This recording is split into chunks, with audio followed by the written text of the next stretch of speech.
in this week's Parsha Tetzaveh, the Rambam counts 7 unique mitzvos that we learn from our Parsha. And one of those is the mitzvah of Ketoret, of offering the incense on the Mizbeach. So I'd like to discuss that mitzvah a little bit today. So the Gemara in Yuma says that a Kohen was only eligible to perform the Ketoret, to offer the Ketoret once in their lifetime. With the exception of a Kohen Gadol, who could do so whenever he pleased, but a typical Kohen, a standard Kohen, could only offer the Ketoret once in their lifetime. The Gemara says because the Ketoret were a segula for ashiris, for wealth, and therefore we want to give everyone, an equal opportunity to achieve that wealth, so we don't let a Kohen do it twice. Once he's done it once, he's not eligible to do it again. And the Gemara says the basis for this, that the Ketoret are a segula for wealth, comes from psukim in Vizos HaBracha. That by the bracha for the Levium it says, Yasimu Ketorah be'apecha v'chalil al mizbachecha, Baruch Hashem chelo. So the Gemara darshans that when you place the Ketoret, when you're makriv the Ketoret, Hashem will bless you in your monetary endeavors. So you'll have a shiris.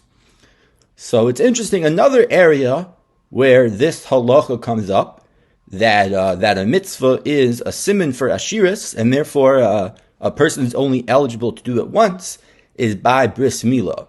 The Ramah in Yoredeya quotes the Maharil, who says that a sandak has kedimus over the moel for getting an aliyah, because the sandak is compared to someone who's maktir Ketoret. And he says, moreover, that for this reason, a person should not use the same sandak for 2 Brit Milas. If you have 2 sons, you should find a different sandak. And he says because it's like the Ketoret, insofar as being serving as the sandak at a Brit Mila is a segula for ashiris. So interestingly, the Maharil doesn't tell us what the basis for this comparison is. Where do we see that these 2 mitzvos are similar? And the Noda B'Yehuda says it's strange because the sandak, the lap of the sandak, is compared to the Mizbeach HaChitzon, whereas the Ketoret were offered on the Mizbeach HaPnimi. So really, the comparison should be to some other avodah, some other korban in the Beis HaMikdash. But the Chasam Sofer says that the basis for the comparison between the mitzvah of Brit Mila and the Ketoret is from the very psukim we mentioned earlier in Vizos HaBracha, that right before it, it says, Ki shamru imrasecha uvrisecha yinotzru. What does uvrisecha refer to? Rashi there says it refers to Brit Mila. So the Torah groups in Brit Mila together with the Ketoret and says that a reward for both of them is a shiris, is wealth. So we still need to understand, though, what's unique about these 2 mitzvos, Mila and Ketoret, that they should cause a person to have wealth. And more specifically, we need to understand why that bracha goes to the sandak. The sandak is sort of playing a passive role in the mitzvah. The real key player here is the moel. He should be the one getting this bracha. So why does the Maharil, why does the Ramah tell us that bracha of ashiris goes to the sandak? So to do that, maybe we have to understand the purpose of Ketoret a little better.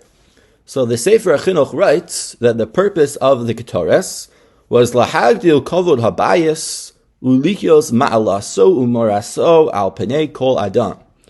The purpose of the Ketoret was not in that maybe intrinsically they were avodah, but rather it was to enhance the other avodas of the Beis HaMikdash and to make people appreciate and be in awe of the Mikdash as a whole.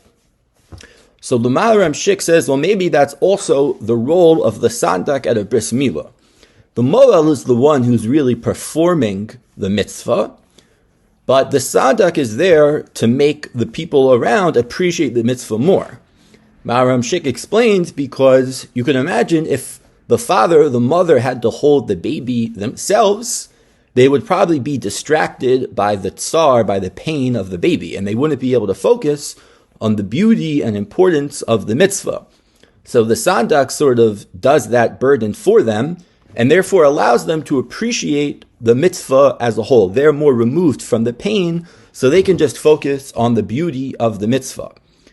This also probably was present with the Ketoret. You can imagine that when they were in the Mikdash, makriv korbanos constantly and there was sort of flesh and blood all over the mikdash, perhaps maybe it started to smell from time to time. But by offering the Ketoret twice, you can imagine that the sort of powerful and aromatic scent of the Ketoret maybe helped to mask that scent, and therefore allow people to just appreciate the beauty of the mikdash and not necessarily be distracted by the scent. So maybe this is the commonality of both these mitzvos and their unique reward. They're not only there for our own avodas Hashem, but they're there to inspire others as well. So maybe that's a lesson to all of us in our avodas Hashem, in our shmiras mitzvos, that when we're performing mitzvos, when we're thinking about how we can best serve Hashem, we shouldn't just be focused on what's best for our own avodas Hashem, but what will bring other people to a closer relationship with Hashem as well, and what will inspire them to do mitzvos. And in case you needed extra motivation for doing so, we see from both Brit Mila and the Ketoret in our parsha that will maybe lead you to financial success.